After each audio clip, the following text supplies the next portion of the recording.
Hello, y'all, and welcome. I am Hope at Crafty Hope, and I am working on day 17 of ICAD. ICAD stands for Index Card a Day and runs each June and July. It is a fun challenge for mixed media artists to grab an index card and throw some mixed media stuff at it and play and experiment. Now, there are prompts from Tammy Garcia, who started ICAD, as well as Nina Fickett has some mixed media ICAD prompts.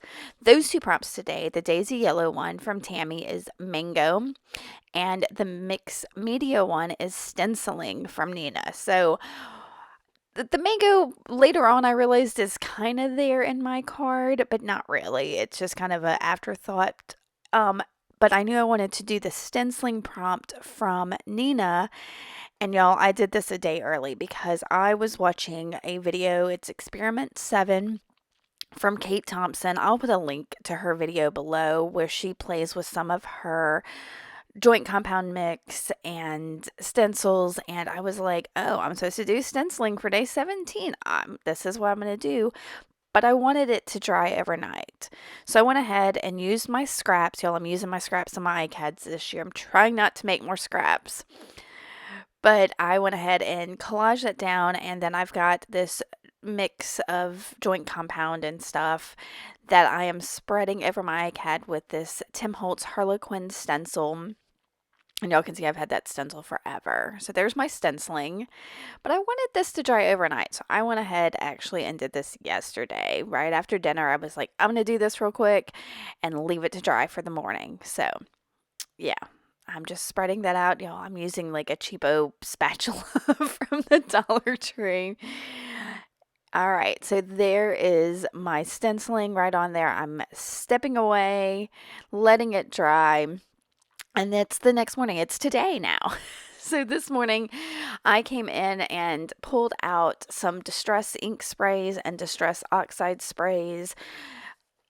In Kate's video, she uses the inks or the re-inkers in hers. I don't have that, so I am using what I have. Y'all, I'm trying, again, the same way I'm trying to use my scraps. I'm trying to use some of the things I have rather than going out and buy new things. Now, Kate made it real hard not to want to go out and buy a bunch of new inks and things, but I'm not going to do it. I'm trying to save some money and use the stuff I have.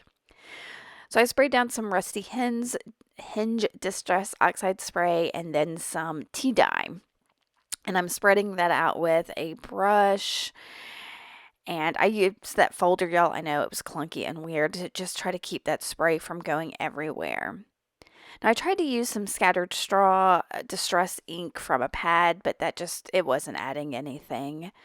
So I'm like, I'm going to go straight in with my Distress Oxides, and I think that's iced spruce. Yes.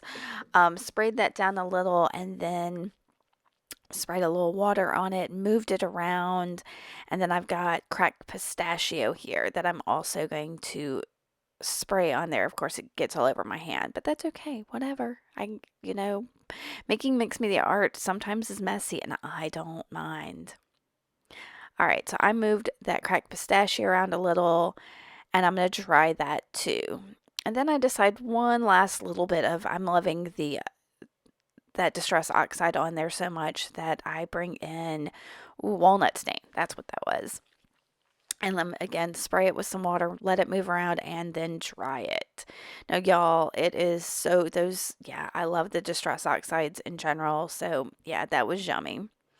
But I kind of lost some of the texture of my stencil, so I'm using black soot here just to rub over lightly on the card and not over the whole thing, just parts of it to pick up so you can see my stencil a little bit more. So there, I'm trying to, those index cards are pretty thin and want to curl. Now, Kate did something else on hers that I didn't do, but instead and I encourage you, go watch Kate's video. It is awesome. But here's what I did. I took some Liquitex acrylic ink in titanium white, I believe. Let me see if it's still up here on my desk. Yes, and splattered that and dried it, and then splattered it again, let it stay a little wet, and then I'm knocking my camera stand, grabbed a paper towel, and I'm just picking up some of that wetness. just like that. And now I'll dry it completely, I believe. But look at all that crunchy, yummy awesomeness. So once that was dry and everything, I've got these stacks I made on the sewing machine of paper and fabric that are great to add something, but they're all too big. These are all just far too big. But it reminded me that, I'm trying to use up my scraps and my scrap boxes, and this, once I get done with the ICADs, I might make some more. I might do it before because, I need smaller sized ones apparently. So I dip into my scrap box here and start pulling things out. I've got a little torn piece of fabric, and then there's a rust-dyed, even smaller piece of fabric that's mostly thread, and I don't even know. And so I'm looking around and I find this little bit of book spine, and so I've made this little stack. And I stepped away and grabbed some embroidery floss in kind of a light green. I'm going to tell you, is not the green that I wanted. I wanted that like milky pistachio color, but it's okay. It kind of brings the green back over on the other side of the card, and that's what I want. So I'm sticking my stack together with my Oohoo glue stick, and I went and grabbed a word.